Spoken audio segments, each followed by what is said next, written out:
right, welcome to the Recruiter Startup Podcast. I'm joined today by Martin O'Donnell, and he is the founder of Sustainability. And Martin, tell me, how did you get the most Donegal name ever? Is there some I lineage know. here? What's happening? I do. Yeah, classic story. Irish family moved across to Liverpool. Yeah. That's where my parents were born and raised, and then moved from there as they do, and then ended up in Australia 24 years ago.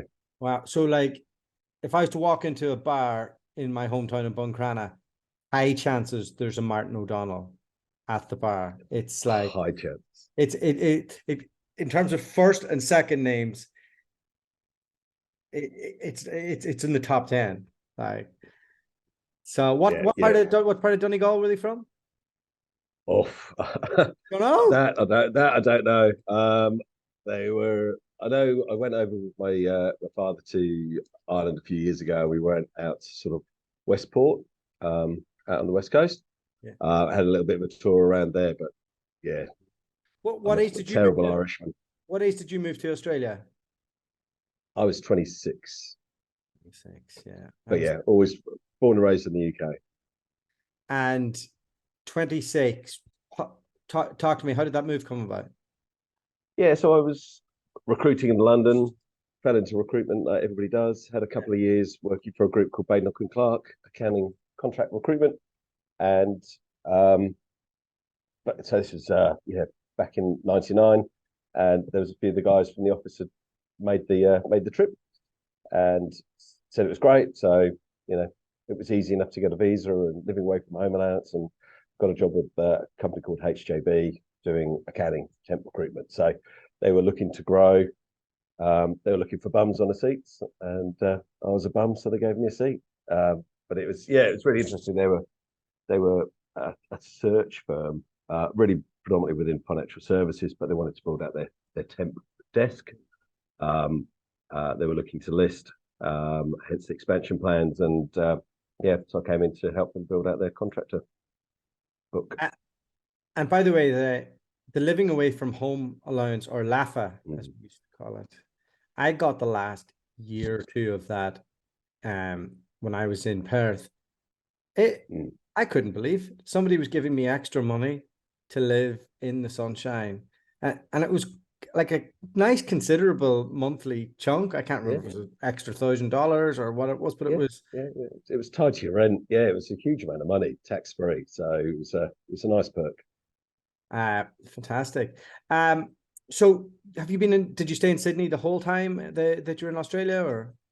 Yep, always been with Sydney. I stayed with HJB for about 4 years, ended up running all of their accounting divisions, commerce, FS, prop services, and gov. And then went traveling for a year with my now wife, and then came back to Sydney, moved to Bondi, the old cliche, and then joined Charterhouse Partnership. Was with them for 4 or 5 years before setting up Sustain. And so just give me a snapshot of where Sustain is at today. Yep. So we're a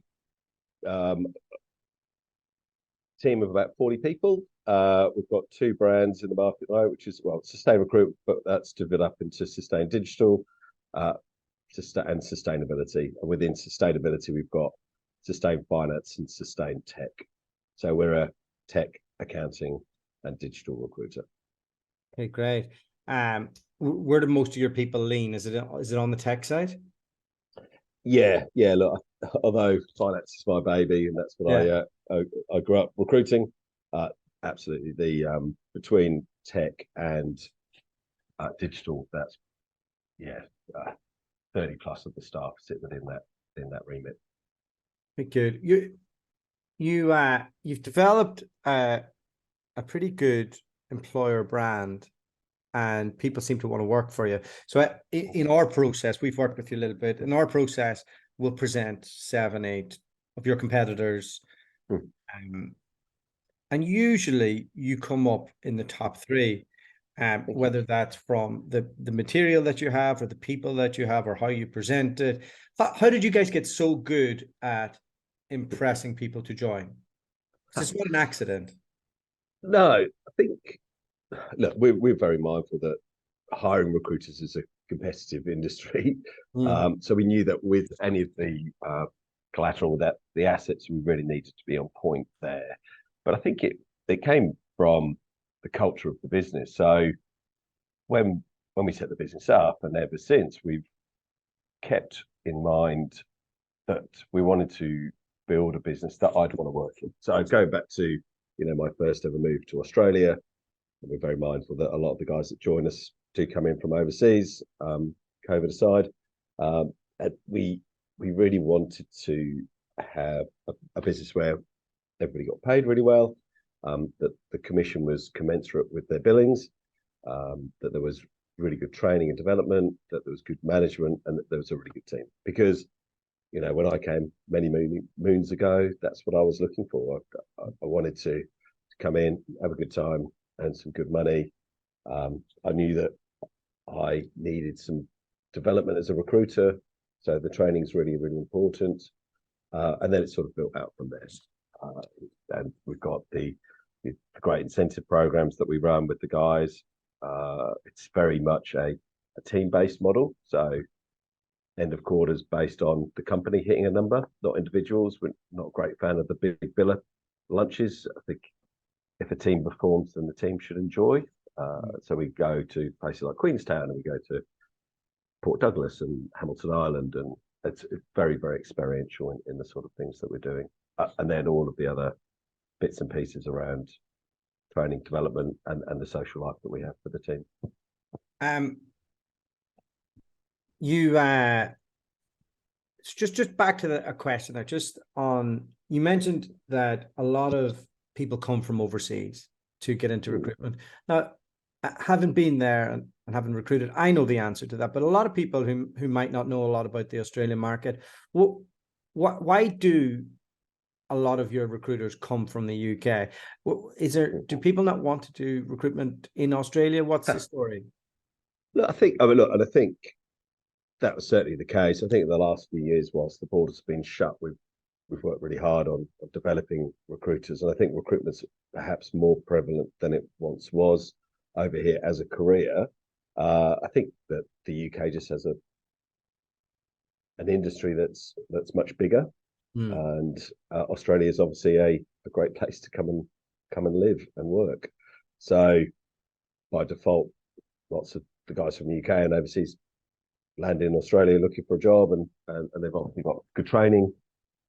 In certain areas, there's a little bit more sophistication in the UK market, or certainly there used to be. I think definitely closing the gap in that regard now. And yeah, it's you get good quality, well-trained consultants arriving. So with the blend of bringing in the Aussies and training them up and developing them through, it's a good culture. Is it viewed differently from Australians? Is it not seen as a graduate career as such? Is that why they don't go into it? Or yeah, I still think that, but I don't know if it's the same in the UK. I mean, I think most recruiters fall into it one way or another, and it perhaps doesn't, as an industry, promote itself as well as it should do to grads or to career pathways. But I think we've certainly seen an uptick in that in the last few years. But there's still, I think the fact that it's such an attractive place to come and live means that we get plenty of applicants coming in from overseas. Yeah, look, I remember picking beans on a farm in Queensland, and before I knew it, somebody was giving me $80,000 to go into recruitment, and my wife the same. And this is 12 years ago. Maybe it wasn't 80, I can't remember, but it was something like that. And I remember thinking, this is crazy. And I go into a room, and it's all, the management team are predominantly Australian, but everybody else is from England and Ireland. And it was just a fascinating experience. So tell me, you built up this company, you recently got acquired. What was that? How does that feel to you? this baby that you've created over all these years. Can you walk us through how does somebody end up selling a recruitment business? Did you go out to like a broker? Did somebody approach you? Was it a non-executive? Was it like how does it work?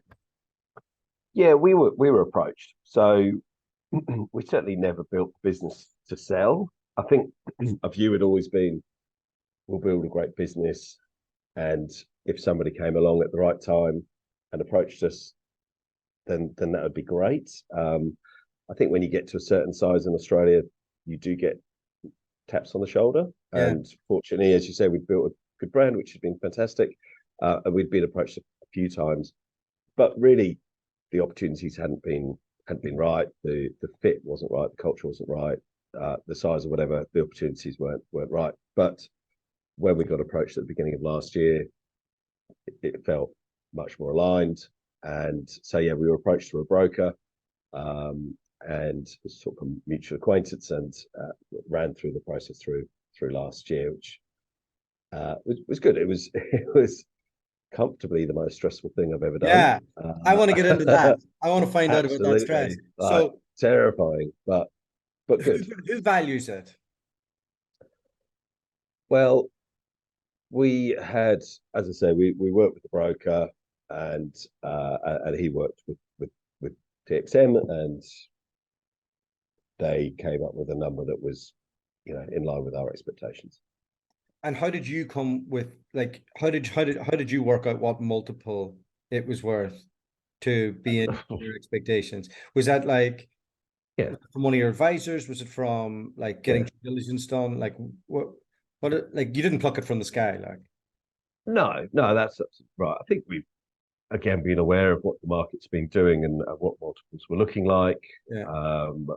We had a conversation with the directors around, you know, what would it need to look like to be the right sort of deal, and that's not Yeah. just the money, but all of the other bits and pieces. And fortunately enough, when the conversations were occurring, that was all in line. And from a like I think you've developed quite a lot of brand equity in the Sustain brand. Uh, will you continue on being Sustain rather than turning into TXM, or how does that Yeah, look? absolutely. Yeah, absolutely. As you said, the equity of the brands, they've bought a business that they value, that they see that not only is the brand there, we've got a great team, we've got great clients, we've got a position within the market with hiring recruiters, and they don't want to mess about with that at all. It's a really good alliance between us and TXM, and in many ways, there's things that they want to learn from us about how we've done that to help scale this business and potentially other businesses that they've got, And which is also part of the approach. what excites you about the future of your own journey within this? Me personally, or yeah, I think that personally, I think there's some really good opportunities it opens up. I mean, they had a presence in Australia, so that there's a national presence there. There could be bigger role for me within from a national perspective. We've actually got the owner in town this week, so I'll know more after a couple of meetings this week. But I think that there's some really interesting things that we can get involved in there. I think having the power of a bigger brand behind us, Yeah. offers some comfort. Um, Personally, I've been doing the same role for 15 years, so it's evolved over that time. But it's good to have a new challenge and look at some new things. I know you guys are big into how recruitment evolves over the next few years. It's going to be fascinating, and so some of those projects around AI and better technology around the recruitment industry, I think it's going to be something that I'd like to get involved in and help drive efficiency within the business that we've been running. So learning a whole bunch of new tips how to help make the business better. Yeah. Yeah. What what were your key lessons learned from selling the business? Is there anything now that you've sold it and you're still in it, you're still involved? If you could go back earlier in the journey, what would you tweak to maybe get a bit more juice out of that sale? Or like Because I bet you learned loads. Yeah, we did. I think I think definitely, and we were really fortunate. I think having really good advisors is super important. So having a good broker is really key. Having good lawyers are really important. I think almost having your own personal financial structure set up properly to begin with, so that when you go through, not necessarily that you're juicing the deal, but making sure that as much of it can flow through as effectively as possible is really, really, really key. Um, but I think generally we were very fortunate with the deal that it was pretty friendly. And although it took a long time because there was various amounts of complexity in dealing with the UK, obviously things take a bit of time backwards and forwards with time zones, etc. Generally, it was pretty good. So I think um, what have I learned? I've learned a lot about myself, I think, rather than the deal. I think the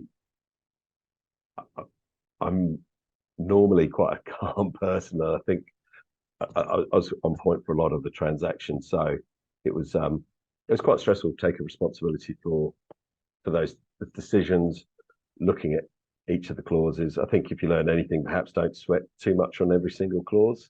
Um, and as long as you're working with the right businesses, lawyers make a lot of money from uh, ensuring that everything's um, I's and T's and dotted across. So I Yeah. think maybe going back, maybe not being so focused on some of those things.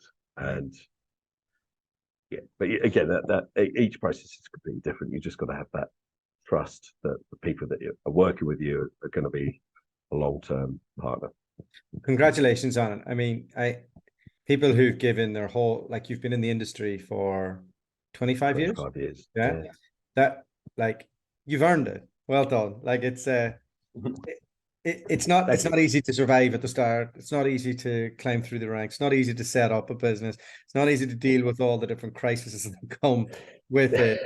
And then you have to get through all the stuff of a sale. So I like hearing the success stories. But let's put it into the perspective of a recruiter again. So if Hmm. I if I'm in the UK and I'm thinking of coming to Australia, what should I expect? Like, is it easy? Like, is it Hmm. like, am I going to go there and make loads of money and it's all going to fall into my lap? Is there anything I should like be careful of? Is there anything that I'm going to need to adjust in the way that my working style? Like, give Yeah, me an insight. yeah, that's a really, really good question. I think, look, I don't think recruitment is easy wherever you are. And I think in a way, it's constantly evolving. And we talked a bit about it a minute ago. I think, the evolution of technology is a double-edged sword with recruiters. I'm still pretty old school. I still like going out and meeting with clients. I still like going for coffees. I still like having lunches and dealing with people face to face. So I think Australia is definitely that style of recruitment over here. It's probably getting harder to have those initial meetings. I think people have perhaps a little less inclined to have those face to faces initially. So having that cut through, having that ability to reach out and connect and contact people is a bit tougher. Yeah. So coming to Australia, it's look on the face of it, it's sunshine and beaches and work life balance and all that sort of stuff. It's at the end of the day, it's still recruitment. So if you're going to come and you want to make a career for yourself, it's a fantastic place to do it. There's a good market. Unemployment's still really low in Australia, 3.7 I think percent. In New South Wales, it's even lower again, so 3.1. So there's a lot of demand here.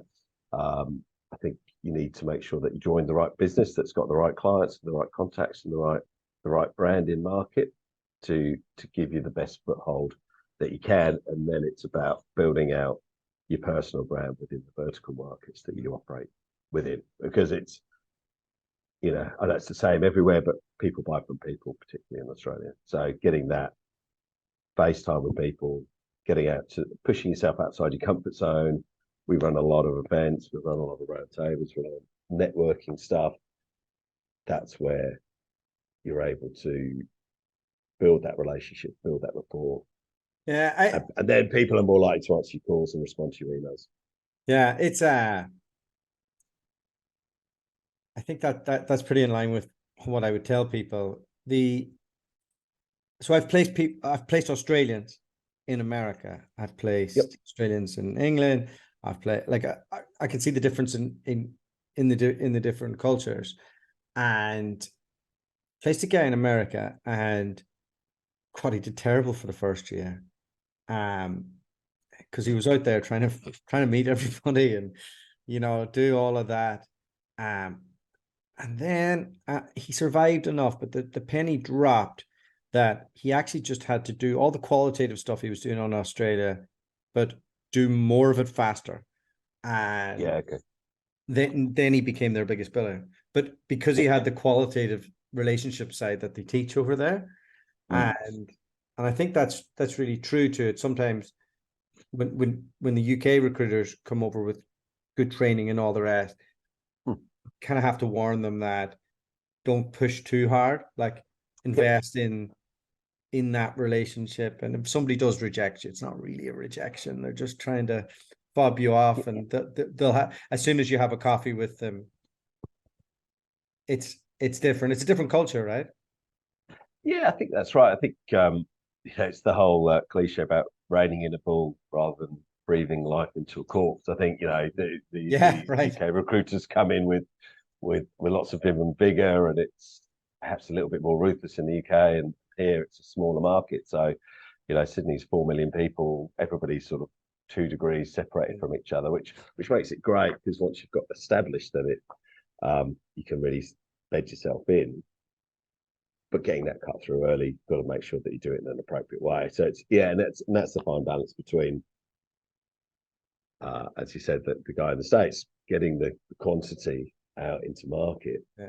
but just making sure it's quality as well. So yeah, again, coming over that, you've just got to make sure you're with the right business so you can get as many footholds in the door as you possibly can, and then build the platform from there. So I started recruiting in Australia 13 years ago, and then I've been doing Rec Direct since about 2015 there. Yeah. And over that, you can imagine the amount of processes that we've seen, and the amount of people who've come and survive or not survive.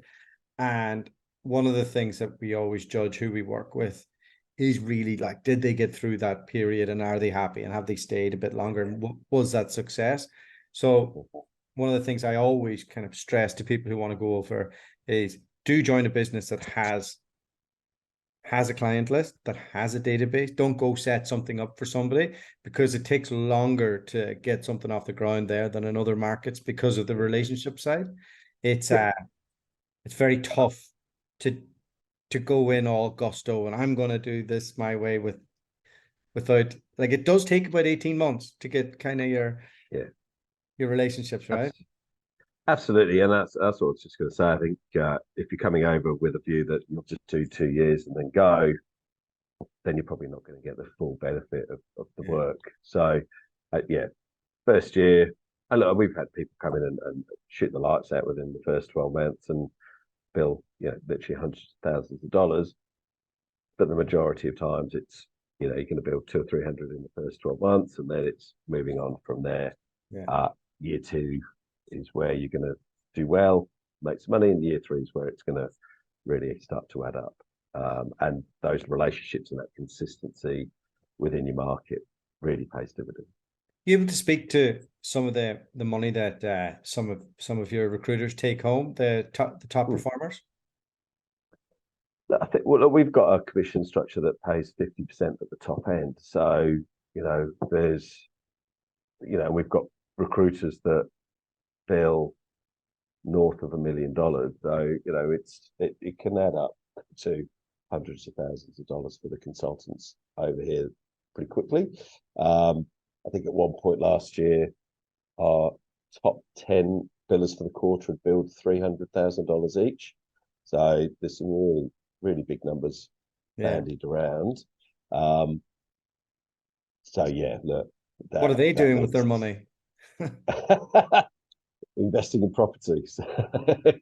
Yeah. Yeah, so there's really good opportunities with the right approach, and obviously we spend a lot of time on training the guys. We've got a resident coach that comes in 2 days a week and works with them and helps develop everybody from the rookies, people coming into the market, all the way through to the seniors, and helping them with that why. Why are we doing recruitment? What are you going to do with it? Sort of almost like a life coaching type philosophy for them to keep them motivated, engaged, to make sure that we've got the right pathways in place. So, but yeah, it can be pretty fruitful. What's your why, Martin? That's a good question. Look, Let me tell you why I'm asking it, because like you've sold the business, you're still there, you're talking about a regional role. Like I tell you, I'd be sailed off to the sunset. Like what is your why? I love recruitment. As sad as that sounds, I've What do you love about it? my wife, it's given me great opportunity. So it brought me to Australia. I met my wife. It's taken me around the world traveling.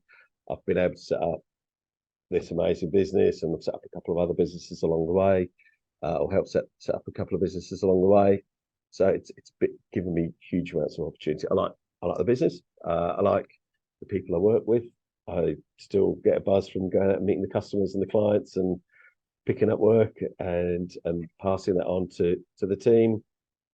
I guess maybe it's because I think I enjoy seeing the team coming through that journey as well. And I was just talked about putting themselves in positions where they're earning bonuses which are life changing, so that they can go out and buy properties, which isn't cheap in Australia, where they can build really good careers. So I still really enjoy that, and I'm horribly competitive as a person, so I want Sustain to be the best it can be. I like having it at a position where it's got a great reputation, it's got a great brand, where we're attracting great people. So my why is to continue to help the team put themselves in positions where they can have choices. Yeah, I guess that's what recruitment did for me. So it's to buy a speedboat and a jet ski and a or a partner or a unit, or give them, in 10, 15 years time, the opportunity to do something else or invest in different things. Yeah. I mean, that's what it's given to me. It is a brilliant career. So. What's the story with the visas at the moment? Have they softened up the requirements to get in again?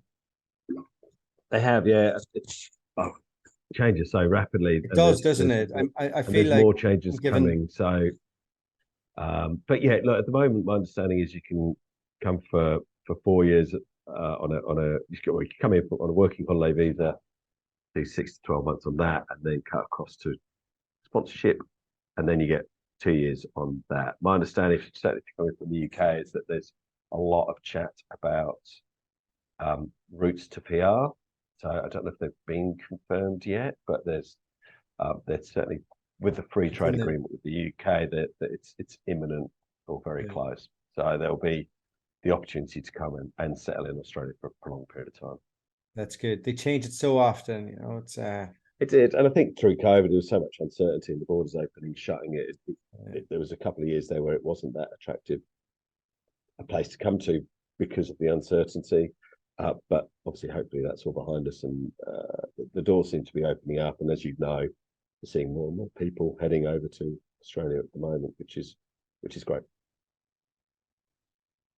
Who's the type of person you like to hire in your business? What's that if you were to describe a Sustain type person? Look, I think we look for people who are going to build relationships for the long term. That's really, really important, that you're going to be here for the long term. It's kind of written on the wall, no dickheads, no passengers. We want, I think everybody says that these days, but we want to make sure that, look, we've got a great environment. We want people to come in and work hard. It's quite a high bar, as we've just been talking about, with the guys that come here. So we've been very lucky. We've had very few resign to join competitors. We've had a couple that have sort of opted out because there's yeah, well, no, and also because the expectations are pretty high. So we want people who kind of come in and kind of take it seriously. That we don't take ourselves too seriously, and we certainly have a lot of fun along the way. But we see that this is our career, right? This is the job. This is what we're going to do for the long term. So that's really important. I think we've got a great team, great culture. So we want people who are going to come in board and embrace all of that. We do work hard with guys from a training perspective. We still want them to have talent, but also be willing to learn. And maybe that mongrel that you need to keep going every day and keep coming back. And as you say, if you're not getting the cut through, if you're getting the rejections, or you're not getting through to the clients, that you've got a why there, that you've got a drive and determination that's going to help you to be successful. So I think that's what we really look at. It's not degrees necessarily. It's not always work experience. We've hired people from no recruitment experience through to different sectors and then retrained them into different verticals. So all of those things are great if you've got them, but I think that what's the essence of a good recruiter? I think it's that honesty, that ability to show that they overcome some level of adversity or shown that they've got grit to complete something. We hire a lot of people that have got team sports in the background. Again, the 4 directors all used to play football together. It's not a prerequisite, but I think that way that sometimes you win, sometimes you lose, sometimes you just haven't put it in. Sometimes it's just not your day, so you come back and do it again, and you work together. I think that's really important. Well, Martin, thank you so much for your time. Congratulations on the business, your journey, and look forward to working with you more in the future. No, right back at you. Thanks, mate.